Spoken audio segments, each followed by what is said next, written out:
Welcome to Discastia, a podcast for parents and teachers about the best way to support kids living with learning difficulties. My name's Michael Shanahan. And I'm Elon Musk. No, I'm not. I'm Bill Hansberry. Welcome, Bill. And today we are talking about morphology. What is morphology and why you should be teaching it to your students? But before we go there, we need to acknowledge that we are recording this podcast on the lands of the Kaurna people, and we'd like to pay respects to their deep connection to the land, and also pay respects to elders past, present and emerging, and acknowledge the continuing dispossession and colonisation that is going on. Thank you, Bill. Very welcome, Michael. And we are joined today by Sally. Hello, everyone. Welcome back to the podcast, Sally. Yes, I'm here again. The one and only Sally Andrew. Da, da, da. Would you like to introduce yourself, Sally? A little bit about yourself. Oh, there you go. Well, I work in tutoring business with students with dyslexia for the main, and I also work alongside Bill in training and also alongside you, Michael, in something that we've been developing recently. Yes, absolutely. And the reason we're here talking about morphology, well, one of the reasons is because we have teamed up to produce an online morphology resource and online morphology tools that we'll be talking about today. But it's not all about that. It's really about morphology, what it is and why we should be teaching it. And so maybe we start there.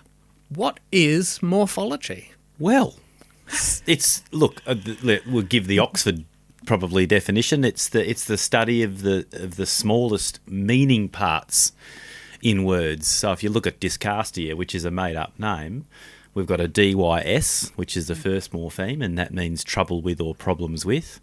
And we've taken cast as probably our base, haven't we? Yep. And then we've got a suffix on the end of it, IA, which makes it a noun. But is that right, Sally? I think you're right, Bill. Yeah.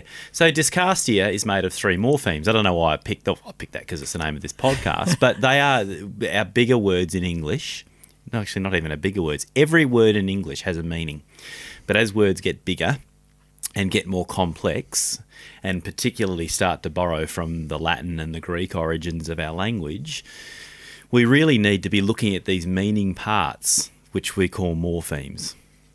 Would you add to that, Sal? What have I missed? No, I think that's really good. I think where it comes into play is we're so used to teaching our students syllables and breaking words into syllables, which is fantastic. We need to do that. So if we've got picnic, we've got pick and nick. But, when we go down the morphological route, we start looking at those parts, So if I put the word reporter, I've got the prefix re, which can stand alone. I've got the port, and then I've got the suffix er.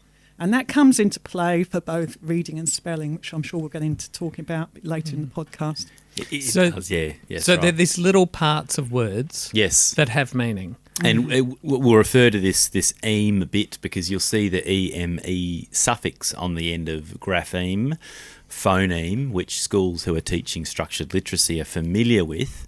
But EAM means smallest unit of. So the EAM on the end of morpheme is the smallest unit of meaning. Yeah. So if we take even a step back, even a little further than that, and think about, literacy itself, we're talking about a language and recording a language. Reading and writing is a written record of English. Yeah. And so if we go back to the language, English, it's a morphophonemic language. Sure is. Yes. And so most of us are probably familiar with phonemes or the sounds that letters make. And most phonics programs, that people would be familiar with, really focus on what sound does this letter make or what sound do these combinations of letters make. But sometimes in that, morphology is left out, even though it's half the language. Yes, the letters do make sounds, but they also carry meaning. They certainly do. And so that's probably, for me, the biggest revelation when I started learning about this, that there's more to it. There's way more to English than just the sound, just putting the letters and the sounds together. There is. And for schools that are on the beginning of their evidence-based teaching of reading and spelling journey, just getting their head around the grapheme-phoneme correspondence stuff and how to best teach that consumes, it takes up all of teachers', I guess, brain space for a while, and that's why morphology comes along a little bit later in the journey, despite the fact we really need to be teaching morphology from the get-go along with the phonology part. But yes, the morphology is a very, very deep rabbit hole that you never emerge from, because our morphological system speaks to it actually speaks to the many, many origins of English. So it's a big field, and it's not for the faint-hearted, but it is absolutely necessary to teach well. And I suppose that's why we're talking about it today, because I think it has been overlooked in literacy instruction. I think there's been a big focus on phonics and phonics instruction, but you don't often hear morphology being talked about in there. Not so much yet. Yeah. It's coming though. I think really last maybe 5 years, I think we started to see the emergence of it. And as you know, those of us who've been getting into it, you can see just how important a tool it is. Not just for reading, but incredible bang for your buck with spelling as well. That's right. Well, I mean, what we call the big three spelling rules are to do with how you add suffixes onto the ends of bases. The double the final consonant, or drop the E, or change a Y to an I. They are all to do with morphological stuff. How's that for a morpheme? Right. Stuff. Yeah, really important. And so if I'm a teacher and, I've been doing the right thing, I've been, following the science of reading, I've been explicitly teaching phonics, and haven't necessarily been doing much on morphology, maybe a little bit of morphology in there, but not much. How do I start? Like, how do I fit this into my program, or where does it fit within a literacy instruction kind of sequence? Look, I think you can start from the get-go. Those of us who've had experience in teaching young children, which is the backgrounds I came from, haven't we all at some point, had a child with a reader and they've had trouble decoding words, just like a little word like snips, and we put our finger over the S at the end and said, can you read that without the S? And then they've been able to read that and bolt that on. We haven't done any formal teaching, but that's the sort of thing we're doing. And so, from the very early stages, we can start to get our children aware of the fact that we can bolt bits onto words, whether it's an S or an ing or something like that. And similarly, we can chop a bit off, when we're having difficulty with spelling, or reading. We can just take our fingers over that and say, there's a word that I can work out that word and work out what it says. So I think even if you're not doing a formalised teaching of it, you can start right from the very beginning. And I think there's value in that, because it prepares our children. So this isn't a whole new language they come into when they start getting into the more rigid time-involved teaching of it in the middle years of primary. I'm glad you mentioned that, Sal, because I'm doing that more and more with my students in the Playberry program. When you do that stuff of covering up that final S, which we know is suffix S, and getting them to, and I'll say to them, just sound out the bass.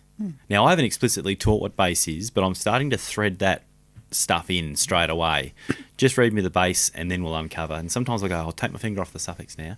I've got to pick my kids carefully. Some of them that's too much. But I don't know who said it, but I use this often. As soon as a littlie works out that cookies is preferable to cookie, or biscuits is preferable to biscuit, they are developing what they call morphological awareness. So we do need to go there pretty early.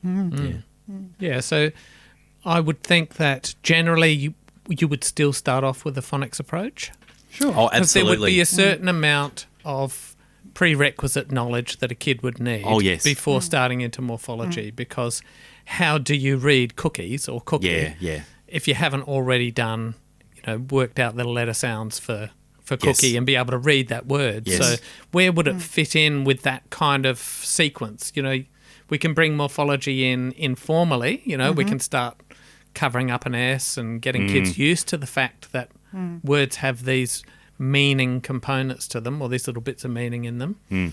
But where would it fit if we were teaching it in a sequence?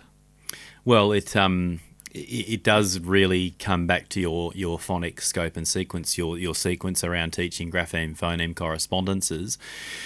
So I wouldn't be formally teaching suffix S until we've looked at the letter S, making its S or Z sound, because it can be suffixing with either of those. And that's a Z sound, isn't it, when it's nouns, dog, dogs, but on cat, it's cat and cats. So we've got to have both of those phonemes for that grapheme locked in. I wouldn't go to ing until we've taught ng making ng.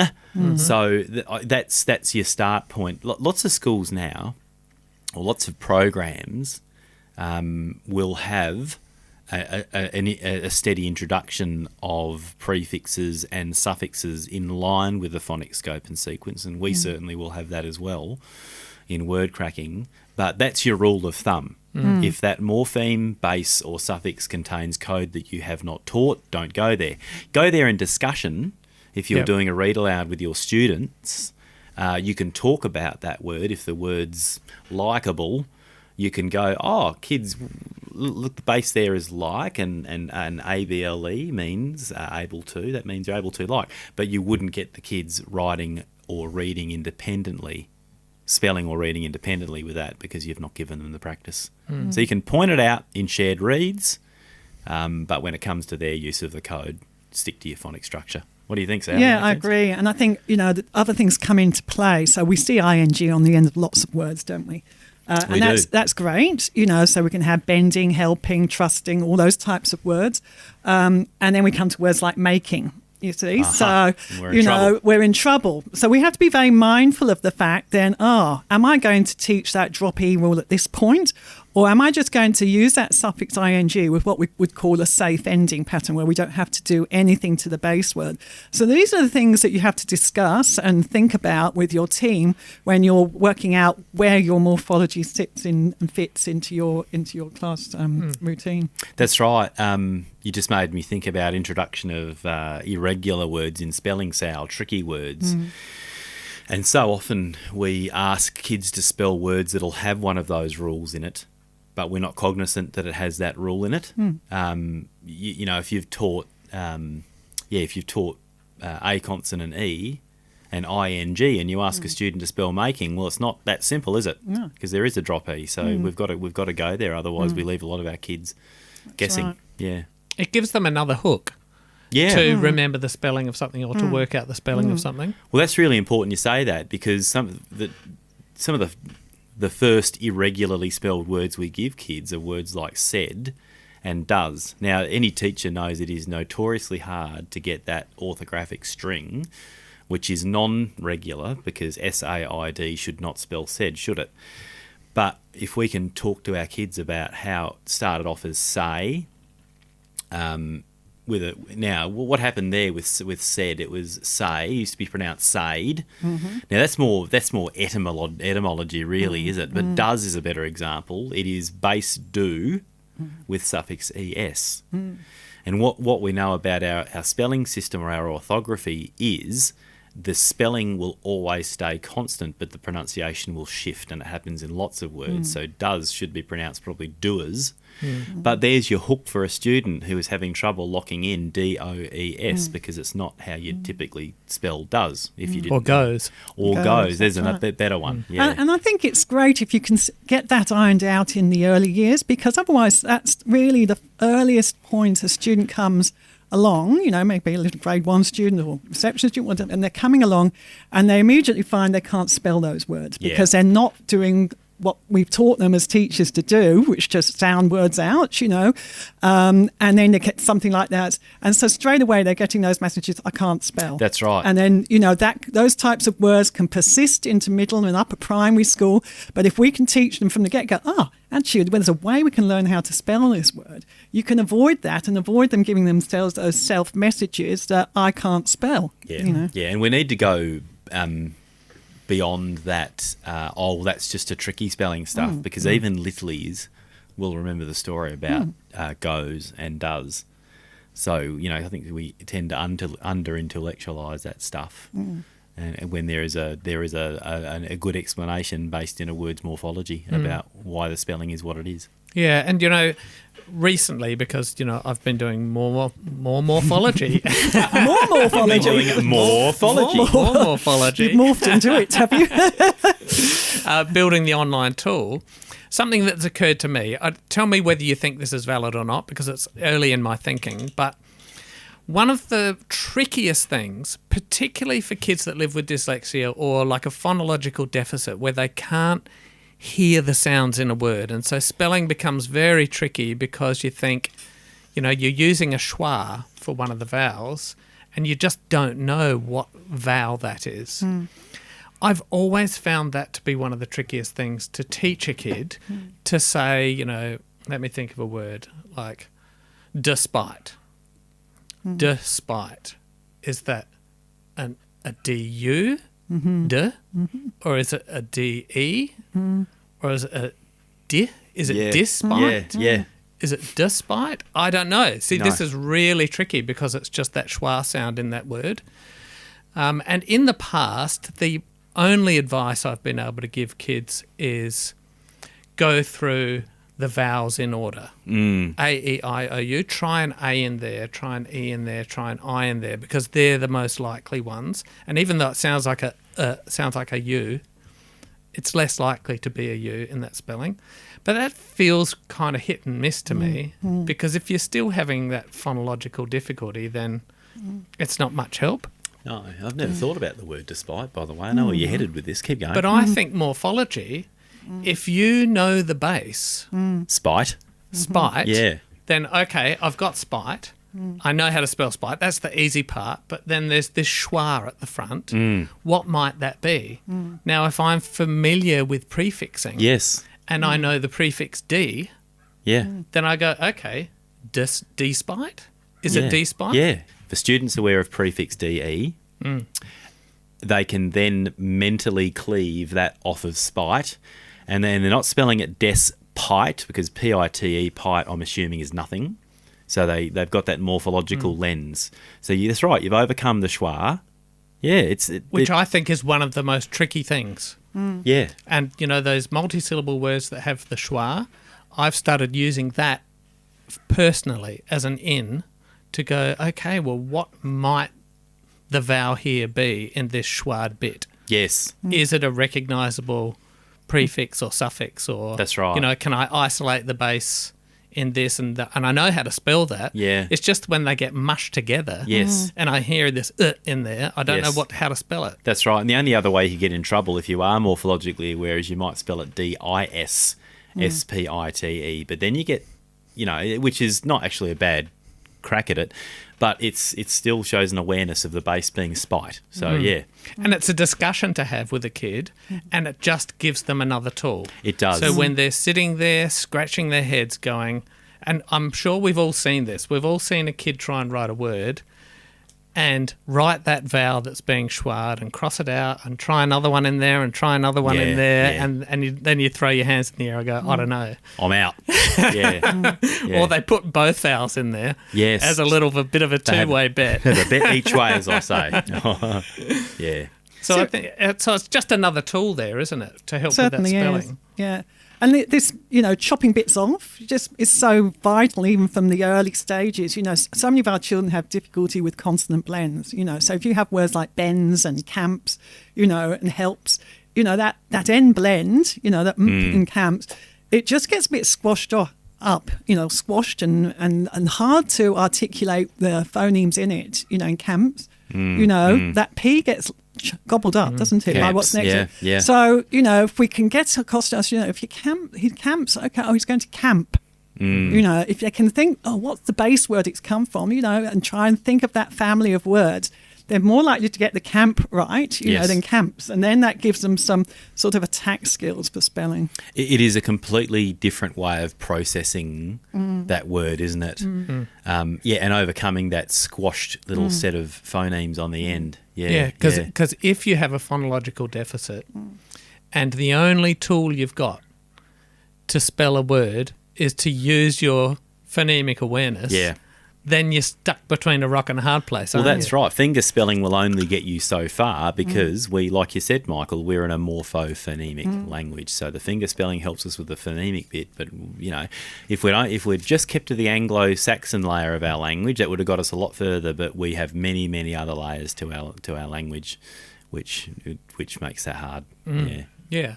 And so what sort of prerequisite knowledge? We've touched on it. You know, we want kids to have letter sound correspondence. They must be in a tight program of that being taught, yes. They need to have that under their belt. You know, they need to be at a certain level of reading before this morphology can be meaningful for them. You know, otherwise they're just struggling to read the word anyway. What other prerequisites would they need in order to make the best of it? Like, what other stuff would you be going through? Well, I'm an thinking awareness. syllable types. Yes, that's right. That's yes. where I was going to go. Yeah. Yes, certainly if you're starting to bring in prefixes, you know, which often have a long vowel sound because they're open syllables, your students have to understand about that. That's right. I'm looking at prefix RE. Pro, yeah. That's right. So, well, there you go. An awareness of open and closed syllables, so you know what sound that vowel is making, why it's ob in obtain and not ob in obtain, or that's right, or d and not d, even though it is schwa. That's a poor example, but yeah, that's right. Yeah, You need to be able to recognise vowels and consonants. you do. You do. That's indeed. absolutely fundamental. Absolutely, yeah. And you need to be able to reliably pattern a word, Yes. you know, to say vowel, consonant, vowel, or whatever. So that early syllable work of open and closed syllables and being able to pattern them is a good kind of prerequisite practice for morphology for when we come to patterning off the ends of bases. That's right. I mean, different teachers and different programs syllabalise differently, but you're still making an awareness of parts of words, whether they're syllabic parts or morphemic parts. Thankfully, a lot of the time they line up. Yep. But yes, that's right. So, yeah, an awareness that words come apart is important. Yep, vowels, consonants, open, closed syllables. Yeah. You probably need to understand final silent E or magic E. Maybe don't not know. at the beginning. Not at the beginning, because No. you can avoid that. If Yeah. you go back to, you know, we were doing words like bend and help and so on, we can just stay with those nice short vowels. Yep.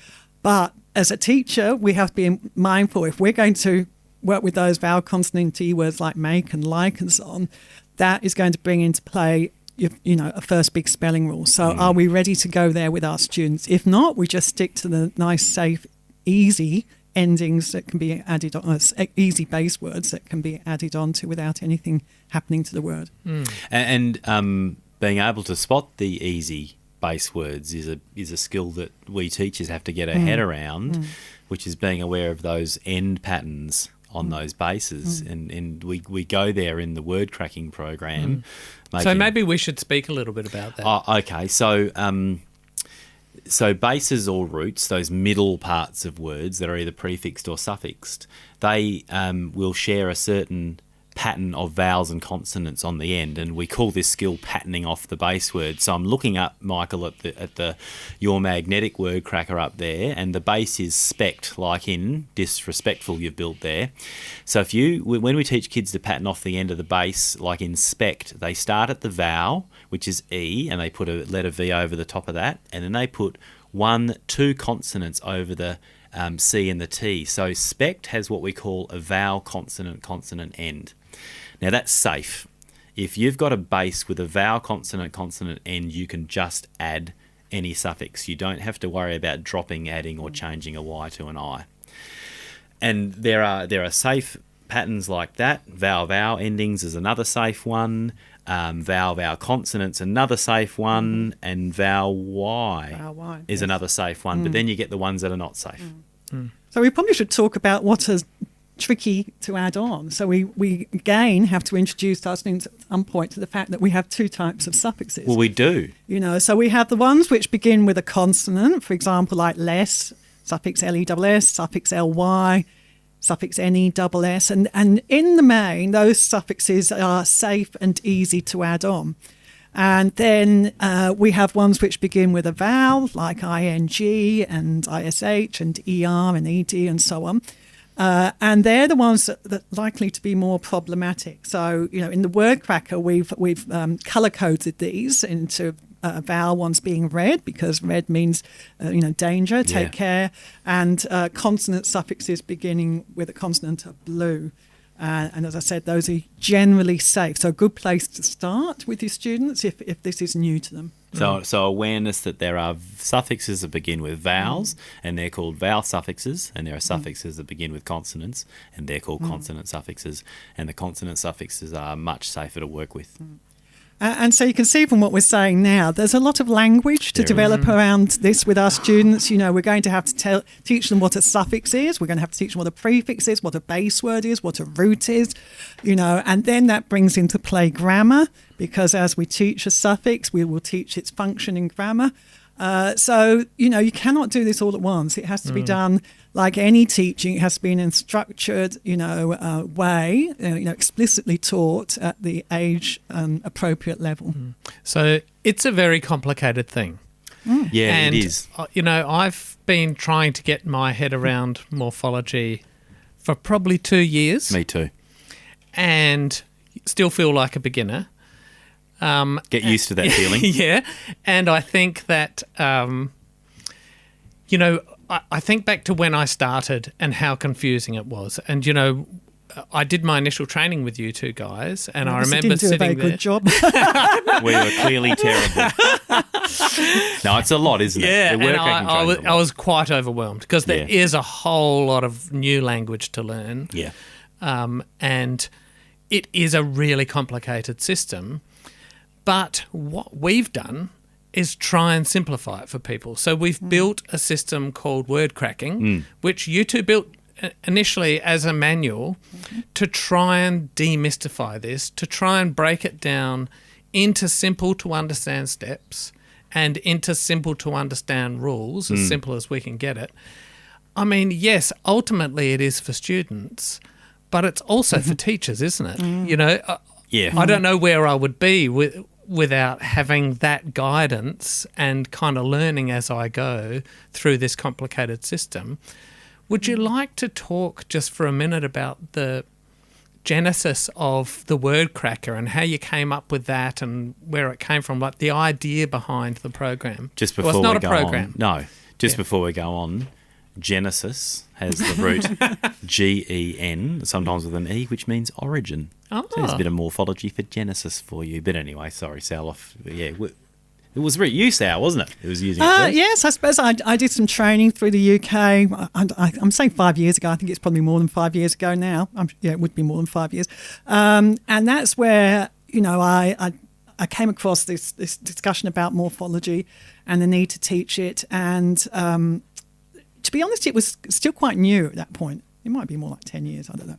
Anyhow, and so that got me interested, because, as I say, I've been teaching students with dyslexia for a long time, but I thought, there's more to this, than what I've been teaching and how I've been teaching up to now. So I came away from that, and then with Bill, I thought we need something that's very good and physical and hands-on with our students. So there began what we came up with was a manual hands-on board, because with students with dyslexia, we want hands-on, multisensory as much as possible. So we came up with this magnet board, and that's worked very well, actually, and we still use this with our students with intervention. And so we've been using that for a few years now.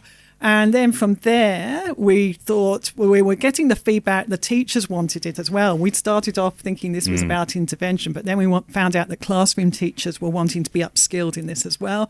And of course, in the classroom, you want a bigger resource. And so that's why we started thinking about doing the online version. And so this is what we've done. Yes, because the magnet board's great when you've got kids in close proximity, because I'm just looking at it, it's probably about 60 centimetres across and probably about 40 centimetres up, right?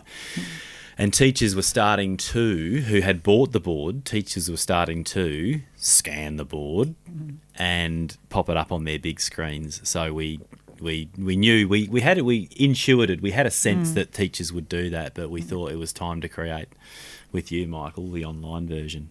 because, I mean, if you've got this knowledge, why would you just keep it to intervention? Everyone needs it. Yeah, that's right. So the word cracker was born out of intervention, whole concept. Yeah. And the cracking part is really about cracking words apart into their little units of meaning. That's right. So in Playberries, anyone who teaches Playberry at Tier 3, there's morphology within the scope and sequence. And we were, Sally was doing this before I was. Sally was using this notion of a cracker with her students, and I was much slower to it.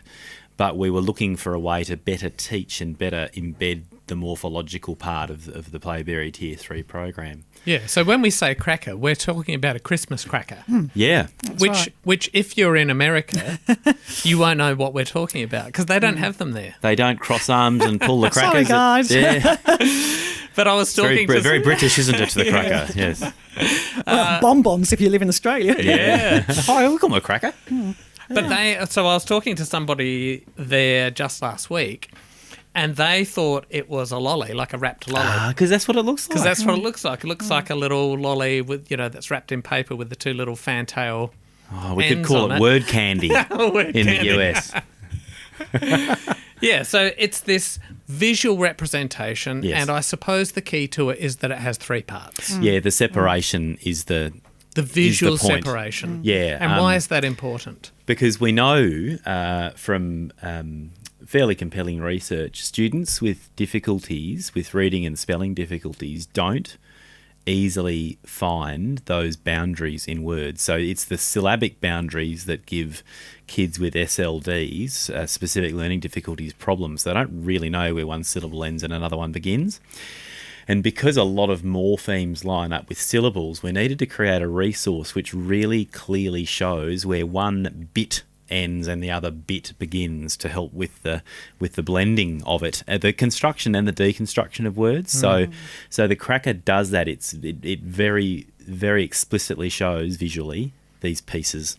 Yeah. And that's why there are three sections: prefix, base or root, and suffix. And certainly that's my personal experience. Working with kids living with dyslexia, they're presented with a two-syllable word.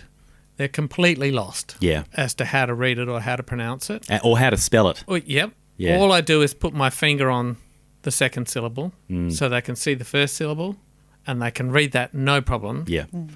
Then they read the second syllable, then they put them together and they can read the word, but put them both there and they're lost because, like you say, they can't see that boundary. Yeah, and chunking a word or reading a word in its parts is a way that we deal with cognitive overload. So when we strike if any reader strikes a big morphologically complex word, we all go at it in its bits. But if you don't know where those bits are, you're in trouble. You can't do that little hack, which is the way we get around our limit of 5 to 7 pieces of information we can hold in mind. We can't get around that hack because we can't chunk it. Yep, that's right. And so when we're talking about traditional work with syllables and teaching kids to read, we've got our different syllable patterns and we teach kids where those syllables break, how to pattern those words and how to spot, where this syllable might break. If it's got a double consonant there, it almost always splits in between those consonants. So we get them used to that. Yeah. But morphology is a bit different, isn't it? Yeah. So this isn't morphology and syllable boundaries. For teachers that are perhaps using syllables already, they're not the same thing. No. If you take the word reporter, for example, we know that it's the suffix re and the prefix re and the suffix er, and the base in the middle is port. But if you say it in syllables, it's re-por-ter. Now, for a student who is very unaware of those morphemic boundaries, and has difficulty with spelling, why would you not spell poor as, because it's poor you can hear in the middle, as P-O-O-R or P-O-U-R or P-O-R-E? Yeah. And then ter is on the end. Oh, ter must be a suffix, Yes. So this is why we need to get our students honing into the fact that is there a base, is there a root in the middle, or is there a prefix I can chop off, is there a suffix I can chop off, and then that's going to help me spell that middle bit of the word with greater success. Yeah, that's probably easier than spotting a syllable boundary. And typically developing readers or spellers develop an intuitive sense of that. Not that many people in the street could tell you that port means to carry or bear, but people who aren't struggling with reading and spelling do develop this sense that it's PORT in the middle of that word, and that's our main bit of it, and we're building around it. But yeah, kids with difficulties who make up 20 to 25% diagnosed or otherwise, and that's a big chunk of your class. To know that for kids with difficulties is important, and if you don't have difficulties, you have immediately expanded your vocabulary and your understanding of words with that. So up goes your comprehension. Yeah. And that brings us to a point, because once you can spell reporter and you understand that port means to carry or bear, then you can spell deport or deporting, and export and import and support, And importance. And so our students don't see spelling as this mysterious thing, and they've got a better handle on, I've got some skills here I can use to work this word out. It's the nearest thing to maths that I like, actually, because it actually makes sense, Yeah. And it gives you a bit of confidence. Yeah, that's right. Where you're unsure, like we were saying before, you can't hear the sounds, but you know this base port, and you know that it's spelled PORT. And so you've got a sense of confidence that, or at least I've got that bit of the word right. And now, do I know the prefix? Do I know the suffix? Yeah, I think it's a great tool. And the word sport. What's the story about that? Was that once disport? So the word sport actually contains base port in it. Right. And while you guys talk, I'm going to find it so I can get this right. But no one ever thinks that the word sport has base port in it, and it does. There you go. Yeah. Beautiful. Yeah. Okay, so it's very complicated. And you built this brilliant, and I say it's brilliant because I have been using it for a couple of years, and the kids love it. And, in my office here, I've got the cracker on the board, stuck on my wall, and we're always making words on it and playing around with it, making silly words, making words that they know, or I give them a challenge. So it's been a great tool, but it is so complicated that I find myself, at least initially, lacking a bit of confidence with it. Because unless you're really familiar as a teacher, it's difficult to kind of take that leap in front of a class and say, okay, we're going to do this today. If your knowledge maybe is not quite there yet. Yeah. And so part of what I think is great about the online cracker is that it's got a lot of these things built in. So if you're a teacher that's new to teaching morphology, you're not 100% sure about whether this base has a safe ending pattern or not, or you don't remember the meaning of a particular root or a base or a suffix or a prefix, what we've done is build those into the word cracker. So with the press of a button, you can see whether this base or root has a safe ending. It'll just come up and tell you. It'll show you what that pattern is, or it will show you the meaning of the morpheme straight away. And, even though this, sounding like a sales pitch, but we've built it like that. Because it's so complicated and it's so hard. We really wanted to build something that we wanted to use that would make our life easier. Because, look, we know that teachers are getting their head across this at the same time as they're teaching it. That is just a fact, because none of us got this in our pre-service teacher training. So we've got to build something that makes it easy for teachers as well. Now, what I don't want teachers to think is that they have to be across morphology before you teach it. You'll never be across morphology, but what a tool like this does is allows you to explore with kids.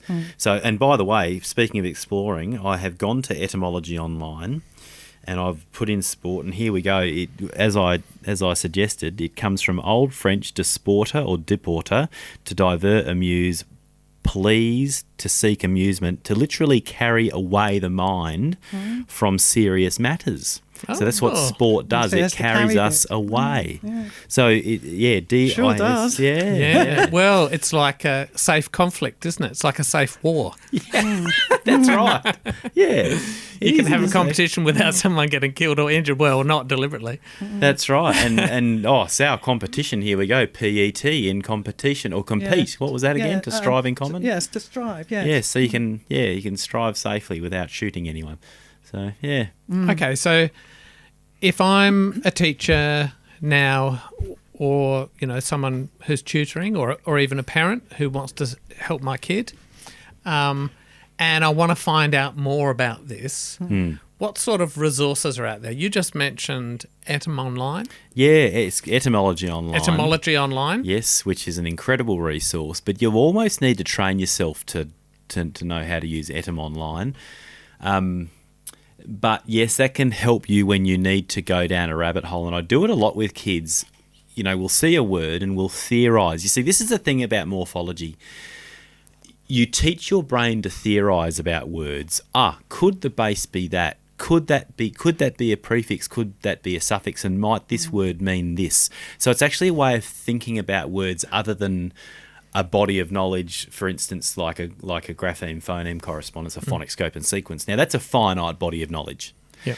Morphology, it's probably helpful to think more of as an infinite body of knowledge because it is so deep, but we develop a way of looking at words and thinking about them. The great book called Beneath the Surface of Words, whose the author's name escapes me at the moment. We'll put it in the show notes. That's basically what she said.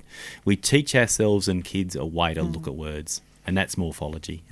And it goes on for life, really, doesn't it? You never stop. Yeah, if we can teach our young children to get that awareness and interest, yes, they might still feel it difficult, but they will have a handle for life and hopefully spark their curiosity around exploring words. I haven't had a child, I have not worked with a kid who is not enthralled by this version of word work, because it makes you feel really smart when you can take these big words and go off and tell your teacher, did you know that sport actually contains the base port in it, which means to carry away from, kids love sharing that, with their teachers and their parents, and people are genuinely impressed when someone comes up and gives them some morphological information about a word, like, I've been sending kids away with exit. EX means out of, and IT isn't just a pronoun, it means to move. So when you exit, you move out of. We all love that. That's good dinner party conversation, depending on your circle of friends. Or a great way not to get invited anywhere, You have a circle of friends? Well, maybe I don't suffix the S on friend. I don't know. Or suffix S, but yeah. Yeah, so... I think, the amount of resources out there now is just growing exponentially. And so there's some wonderful books out there on how to upskill yourself.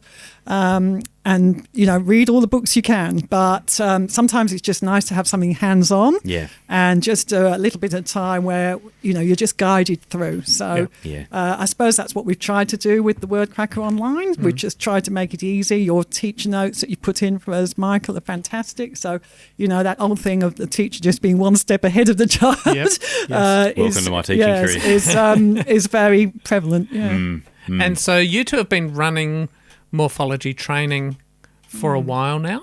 Yes, it was. Word cracking was a gift given to us all by COVID when we all had to go quiet, and that's when we started it. But we ran our first training just as things opened up, didn't we?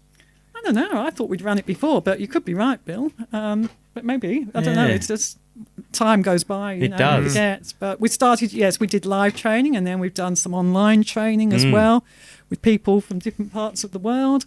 And then the next stage is you'll be able to do the online training yourself. In pieces, absolutely. in bites, on the Word Cracking website. Yeah, so at wordcracking.xyz, you can go and do the training at your own pace. That's right. Step by step.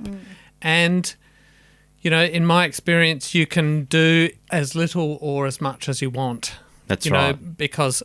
And this is not a criticism of your training, but it was a lot to take in. It is in one chunk. Yeah, that's right. So you can basically set your own setting of word nerdery, and go at that, at whatever pace you like, because it does take a little while for stuff to settle in. And you might not want to know why you double on 2-syllable words, and sometimes not if you're teaching, grade ones. It might not be your cup of tea, but you can just get really skilled around the age you're teaching with, and then if you change age groups, you can upskill yourself then. Mind you, when you're writing reports and you're using the word focused and you want to know whether it's a double S or a single S, that's right. where the doubling rule part 2 does help. But, yeah. For those who didn't, that's the doubling rule part 2.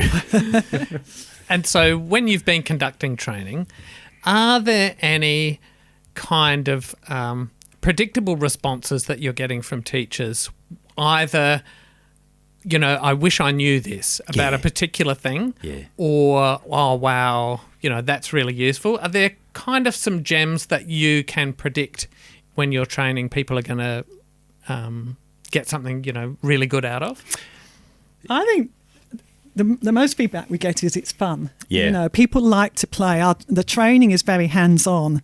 So it's not just a case of, us talking to a slide. Yes, we do that, but we give you plenty of activities so that you do get hands-on and you start playing on the cracker yourself, and then people feel enthused, I think, because we all learn by doing, don't we?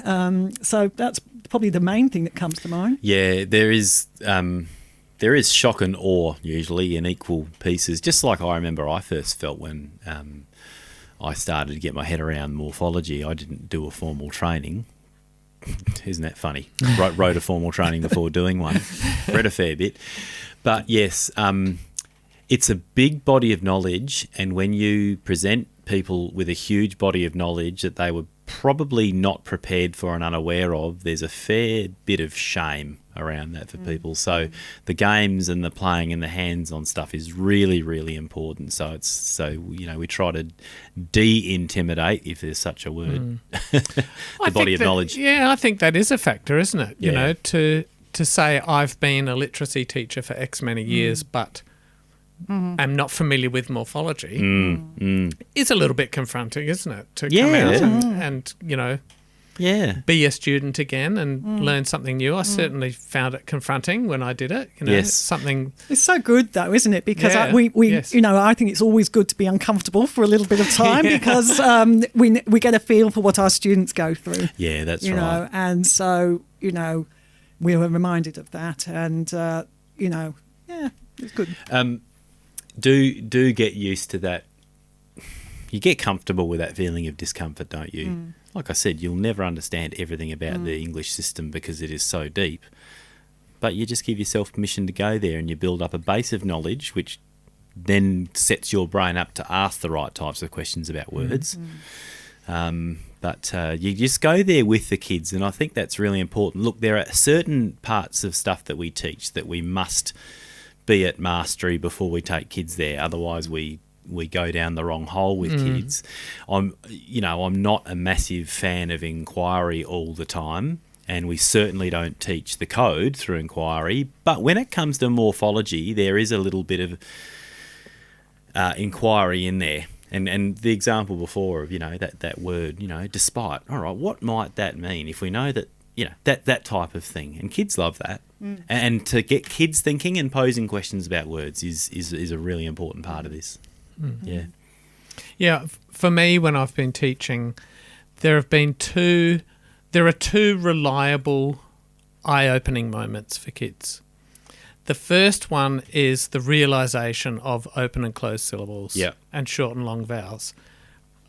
It was an eye-opener for me as well when I learnt it because suddenly it was like, there's actual sense to English. There's some predictability. Like there is actually rules that you can look at and go, this isn't just a jumble of symbols that I've got to somehow work out how to decode. Yeah. So that's always a kind of an eye-opener moment, I think, when I'm teaching kids. They go, consistently go, right. And you say to kids, and someone decided on this. Yeah, when that's English spelling was standardised, a group of people sat down and said it shall be this way. Yes. Yeah. Yeah. So that's a reliable moment, and also the introduction to morphology. Yeah. So, I do it, and we do it under the Playbury program with the suffix S, and talk to kids about this letter S.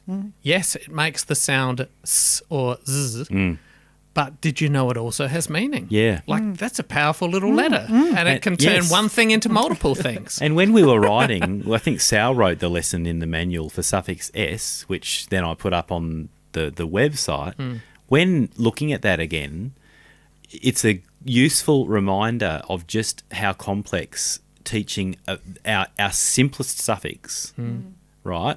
How complex that is when you look at the meta language behind it, because inside that are concepts of plurality. So S can take suffix S will take a noun and make it mean more than one. There's a verb which we'll add suffix S to help that verb make sense in a sentence. There's the language itself around this thing as a suffix. So we've got noun, plural, suffix. Already there's all this language underneath it. Base. And it's root. a consonant suffix and it goes on to the end of a base. That's Yes. right. So, typically developing readers, well, fine, they might not need to know that, but I would argue, yes, they do, because later on everyone needs to know what a verb and a noun is, because when you're forming sentences and clauses, a clause needs a verb and a noun. But, there's a lot to it. Even the simplest suffix we've got, there's a lot to it. Yeah. And it packs a powerful punch of learning for kids. Correct. Sure it does. It is an eye-opener for them. And like you say, Sally, it's fun. They experiment with it, Yeah. and they get a sense of cockiness. Yeah, You know what I mean? that's You right. can really see a little bit of a swagger there. bit of swag. Definitely. I find that they've heard the word plural before, but it's a bit shaky. Whether they know what it Yeah, I means heard or of that not. word, no. Yeah, they don't really know. But after that moment, it's not shaky anymore. You know what I mean? They really get it and go, it's a real eye-opening moment. So morphology for me has some magic moments It like does. that. All right. Swagger. What's swag? What does that mean? This is where my brain goes. Yeah, We've used that's the right. word swagger. Swag. I'm assuming it's suffix with ER. We've doubled the G, but what does swag mean? I must have a look. Michael's gone smoke. I'll have a look. We'll have it by the end of it. We'll have it, and it might. I've got a feeling it might be a little bit of slang, or has it got Sounds like anything to it. do with the roll-up thing that you? Well, I With a wouldn't have swag. thought so, but Swagger. he had. We use it as a, had a bit of swag about him, doesn't he? Yes. So it's a bit of, Little bit of cockiness. yes, that's right. And where does cocky? Oh god. See, Go there. okay, so this is what happens in classrooms with kids, and you can get completely lost in it. But by heck, it is good. It is excellent vocabulary building. It Okay, is. here you go. What do you got? Swag. Swag meaning to sway Aha. or to boast or brag from the 1590s. 1590s. And which layer did it come to us from? Has it got Latin or Greek or Old French or? Earliest recorded usage is in Shakespeare, Midsummer Night's Dream. There you go. Go. To So move it's on the to swag. the- No swaggering home from the pub tonight. Oh, So well, it's- maybe, yeah, maybe I sometimes do sway. It is probably from a Scandinavian source, akin to Old Norse. I'm There not we going to go. be able to say that. Yeah. Svedja. Svedja. Svedja. Svedja. Probably swedger or To swego. swing, to swing or sway. There you go. There you go. So when you have a swagger, you've got a certain sway about you. Yeah, you walk with a bit of a swagger. And it's A to do with swing, a sway. confidence. Yeah. There you go. And confidence, Love confide. it. Yeah, it's so descriptive, isn't it? Yeah. And like you say, Bill, you start going down the rabbit hole, don't you? Because you want to know where did that come from.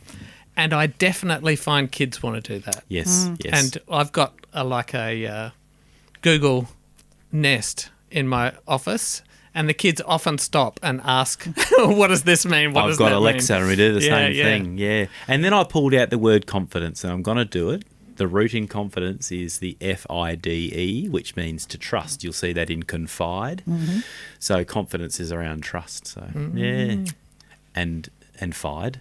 No, does the fide? Yeah, fide. Fide's infidelity, which means to trust a program or use it with trust. Yeah, see, there we go. Swag, confidence. I'll stop it, or I'll stop it. Sally's giving me that look now.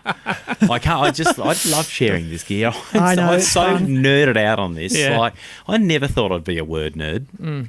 But, Yeah, but it does it to you, doesn't it? Because that is what our language is. Yes. That's This right. is our language. This is these little chunks of meaning that have a huge history. Yes, And it is fascinating to find out where they came from. that's right. And how we use them today. It's just, I think it's mind-boggling. So that's me personally. Yeah. But for kids, incredibly useful. Huge punch right across all of those endeavours that make up literacy. Obviously, vocabulary. It is a very efficient way to expand kids' vocabs because you will pick a common root or base, and you will build around it. So people that know a bit about morphology would have seen a morpheme matrix, which we have built in to the online cracker. But you pop that. You pop that root in there like the FIDE, and you're building confide, confidence, all these words with this meaning of, to trust. So off goes that. The spelling is obvious because we've got these big 3 spelling rules associated with it, and they're the rules that most kids who have difficulty spelling, who hit high school, they're often the ones that don't get the double drop and change rules. Yeah, they're the hardest ones. That's right. Because it's hard. If you don't know the rule, you have a vague notion. I find kids have a vague notion that sometimes it's doubled at the end, sometimes it's not, sometimes it's an I, sometimes it's That's a Y, right. but they don't know when. No. And so they randomly chuck in That's a double right. or an I or a Yeah. Y. And then you've got, of course, comprehension. So if we've taught port to carry or bear, and a kid's reading something and the sentence or the clause says this was a matter of great import, so if a kid only knows import in the sense of carry in, they'll look at that and they'll go, what does that mean? Is something being carried in? But import is an old-fashioned way to say something is of great carry or importance. So, I mean, that's probably there are probably better examples of that, but if that student knows port to carry, this is a matter of great carry. Oh, I get it. I get the idea. Portability. Portability, Able to carry yeah, it, yeah. that's right. Yeah. Now, I haven't done this myself, but Bill, I've seen a video you've shared of classroom teachers actually having card decks Yes. where kids learn the meanings Yeah. of the various bases, roots. Do they do it with prefixes and suffixes Yes, as yes. well? So- and we've so got- they actually yes. learn the meanings, learn the meanings Yes. of the morphemes. That's right. It looks a lot like a phonic drill, but it's with common prefixes and suffixes, and we've got those in the back of the cracker manual, a set for the cracker. Same thing, but yes, And that's it's not something that I do, but it's something I want to try and build in to what I do because I think that would be so useful. I've going started right- doing it. Yeah. You have? Have you? Yeah, with Yeah. with my more advanced students, I don't want to overload them if they're just getting going with the code. But those further up the program, and we start doing a new route, either every week or every other week, and add it into their deck. Because by that time they're not doing some of the easier phonemes; they don't need to do those. And yeah, again, there's a bit of a swagger comes in when they can reel off what this makes, and I say, well, go make a word on the cracker with that, struct or constructing, whatever. And yes, giving them some great tools. struct means to build for the listener. Easier than spelling build, isn't it? Yeah, it is. That's right. It's a very important hack. You go, can't spell build because it's got that construct. You've just sounded fancier. Yeah. Yeah, I must do that, Sal. You got it's always cool hanging around you too. Oh, I need to do that now. I haven't done it, but it makes total sense to me. When I saw it, I thought, of course, because it just opens up that whole world of having an approach to spelling unfamiliar Yeah. words. Yes. If you have that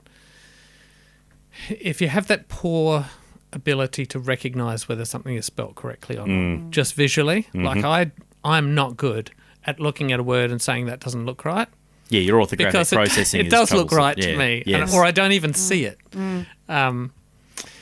It just gives you an ability to proofread your work, because if you're familiar with what the base and the suffixes are, you can look at it and you go, hold on a sec, Yes. this is a suffix ed. What have I put a u there for? Yes. For ud or... Yeah, and we do teach kids to find the base. It's not my terminology, but I read it somewhere. Chase the base. If you can identify that base, because prefixes and suffixes generally aren't too complex. If you can identify that base, you've got a really good start. Okay, so we've talked a lot about the benefits of morphology, what it is, how students can use it, how complicated it is. And I can imagine if you're new to this and you've been listening to this, probably, a fair chunk of what we're saying might have gone over your head. It would have for me when I'd first heard it, because it's so much new terminology. So what can people do? Where can they go? Well, we've built something for them specifically for that purpose, to say we're assuming that they don't know anything when they come and do the online word cracker training, and we've scaffolded it as much as we possibly can for the beginner. And that was your approach when you came up with the workshop, with the training? Sal wrote most of the workshops, so I'll kick this one to you, Sal. Well, yes, we had to, start at base camp really and talk about what a morpheme is, much like we did today, and then we get people playing on the cracker, and just exploring all the main spelling rules, the add, double, drop, change spelling rules, and talking how we can build that incrementally into the students' knowledge. One thing we haven't talked about really, but I think is so vital, that yes, we are using the cracker, the students might be using the cracker, but we've got to get the students working on their individual crackers as well, getting it in the hand. Yeah. Otherwise, it's just a reading activity. Yeah. So every time, it's like so much good practice these days, I do, we do, you do, we should be very mindful of that, because it's no good just doing it visually. Yeah, Yes, that's right. Absolutely. Yeah. Well, in our previous podcast with Debbie Draper, Yes. we talked about handwriting and the importance of writing. Yes. How it can support your reading, and how when you write, it improves your retention, improves your memory, improves your understanding of things. And I absolutely agree. So, when I do work with the kids, I have a stack of blank word crackers here on a sheet, and, they're writing lots. Yeah. Yeah. I say, okay, put in the base, help. Now what suffix would you add if someone lacked help?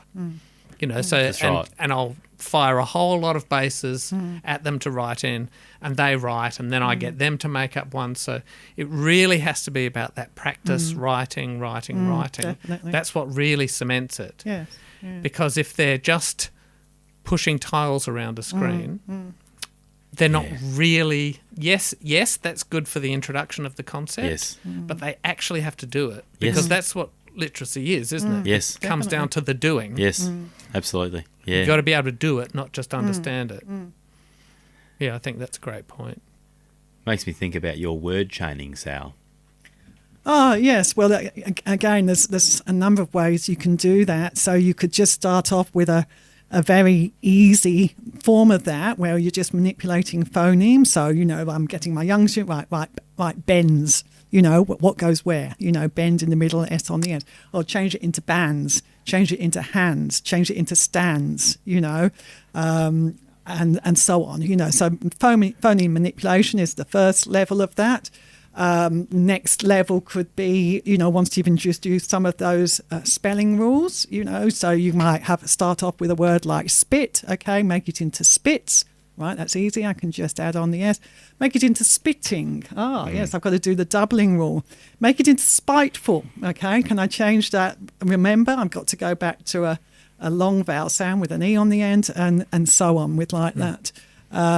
Or you could do it around, the grammatical meanings of a suffix, So, yes, a bit like you were saying, Michael, somebody who teaches teach, and they have to make that word, If they're doing it at the moment, they are teaching, okay? And so on. And if we have to, teach them again, we have to reteach them. So there's lots of these types of strings you can work out, you've got to think through a bit exactly what your students learned and where you want to take them with that. But good, mental manipulation really. For them. And It's like a workout. It is. Yeah, it is, yeah. And there's a video that Sal's done and some instructions up on the word cracking website around word chaining, which is where you can go. And if you get that all right, Sal, they can consider themselves teached at the end of it. Yes, shame they can't they, But there you go, you could bring in a tricky word at that point, And where does taught come from, Yeah. Well, why isn't teached okay? Yeah. Yeah. Well, it probably is okay.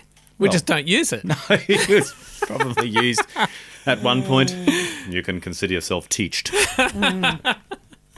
He teached me well. He teach me well, he did. I feel like I should be in the West Country. Education never done me no good. So, Bill, Yes.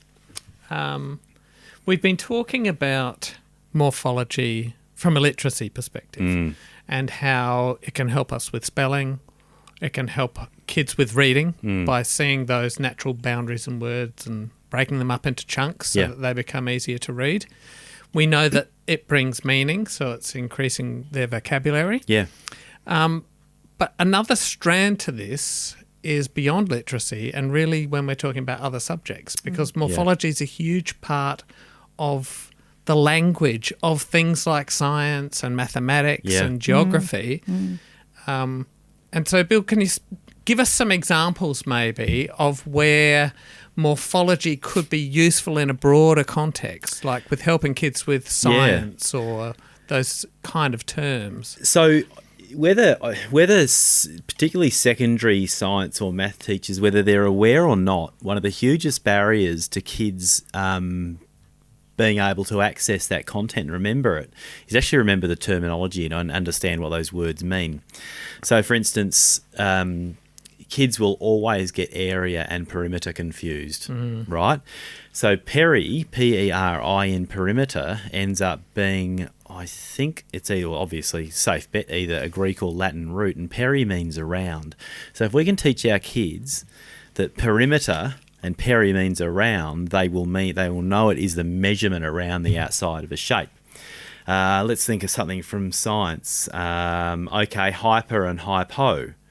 Hyper means too much, like in hyperactive, and hypo means not enough. If you are hypoglycemic, you don't have enough sugar in your bloodstream. There's a really cool one which I learned not long ago.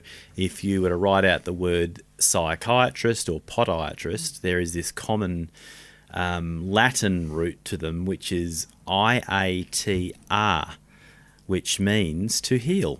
So a podiatrist will heal the foot because the pod, which is another base, pod means foot. Yep. So a podiatrist is the healer of the foot, and the Pod. Yeah, and the pod, sorry, yeah. And in psychiatrist, the psych part is mind, IATR, healer, IST, someone who heals the mind. So you can go on, and you can actually download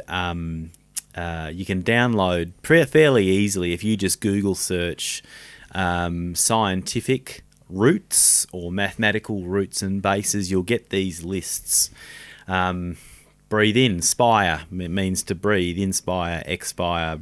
If you expire, you stop breathing, but you also breathe out. So expire has a double meaning. So they're just everywhere, and these are the largely inaccessible parts of the language. These are all Latin and Greek based, these mathematical and scientific terms, and there's also a whole heap of ones that come to us from the human sciences, from the humanities.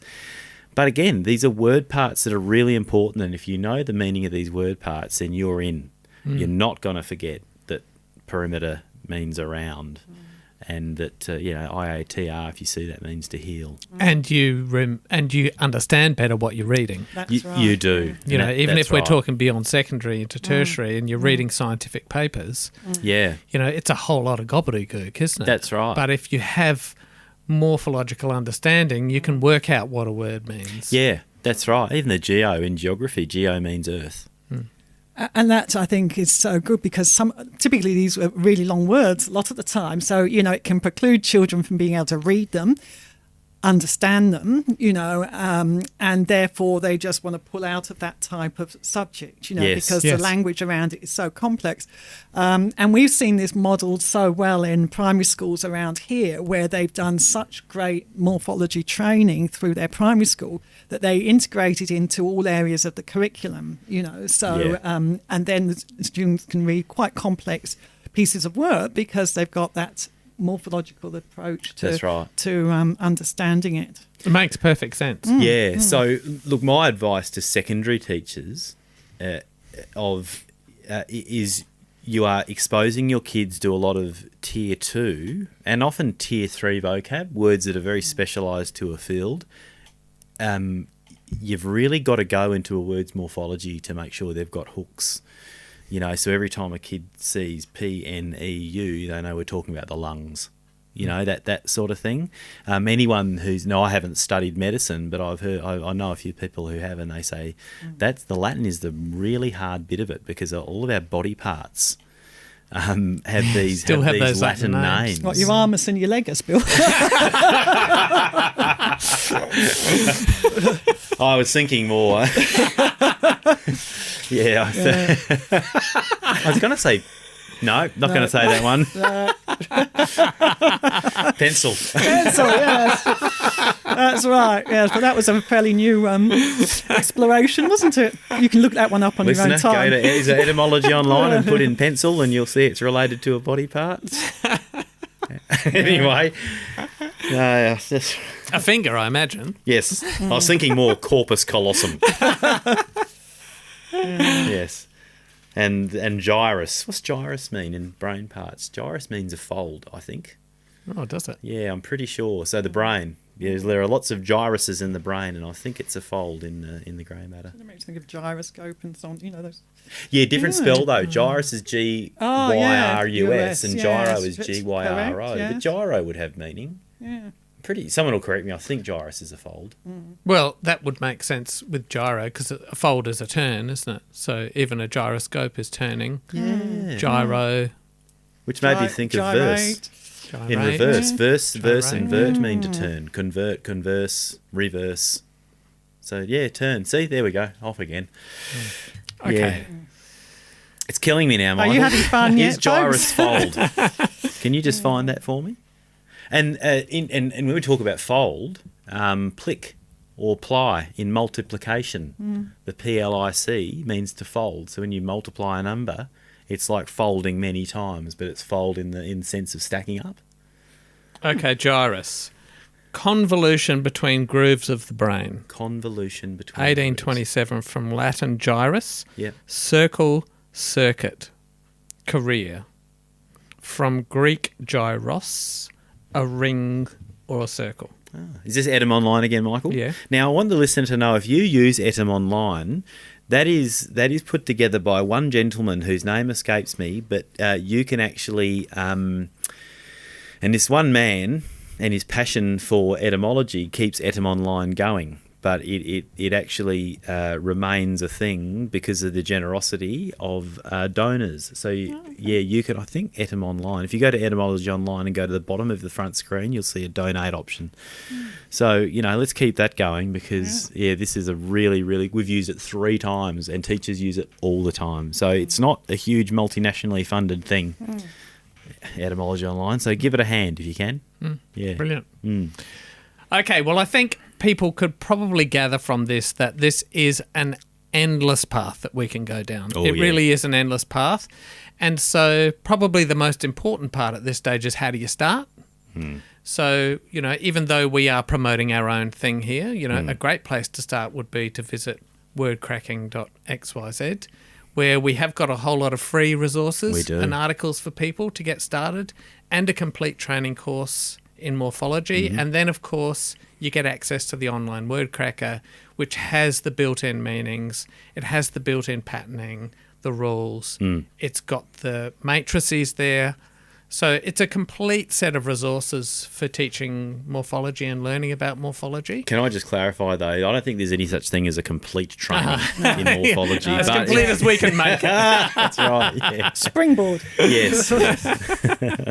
Yeah, a good starting point. Yeah. And something that we all hope will grow and keep growing. Every week, sometimes every day, we're adding more stuff to it, adding more features, adding more information. So, yes, I know that we are blowing our own trumpet here. And we're allowed. You know why, Michael? Because it's our podcast.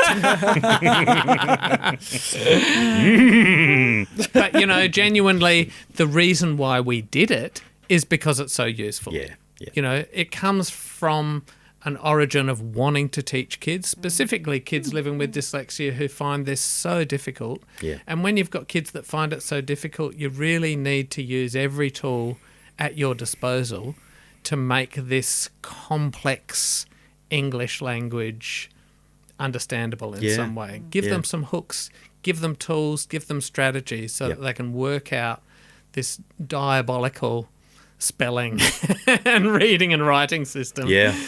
Yeah. So, Diabolical, but also elegantly complex. That's right. It is we have, although it is complex, it is a beautiful orthography, and the more you study morphology and word history, etymology, there is a beautiful and elegant logic to it. It's really something to behold, but boy oh boy, it is deep. yeah, it is beautiful. And I think it's the complexity that makes it beautiful. Yeah, yeah. You know, in English, we have so many options for saying the same thing. We do. Which makes poetry and arts and expression, I think, that much richer. So, yes, it's horrible, especially if you live with dyslexia, to try and learn it. But I actually do try and engender in my kids a love of it as well, you know, an appreciation of the fact that with this complication, the upside of it is that we can be so expressive with it. Yes, that's right. We have, that's really nicely put, Michael. Yeah, thank you. Yeah. Sounds a good way to end. So thank you, Bill. Thank you, Michael. Thank you, Sally. Thank you, Michael. It's been very enlightening. We could talk for hours, and we already have. We hope you've got something out of it. Feel free to reach out to us. If you've got any questions or comments, please add them to the website. Don't forget to visit the website to get the complete show notes. We'll put as much as we can in there and as many resources as we can in there to help you get started with morphology and learn about it. And our contact details are there as well. Feel free to reach out and ask questions or make comments. We'd love to hear from you. Or correct something stupid Or correct something that I've no doubt said. Yeah. Okay. Thank you. Thank you. Thank you.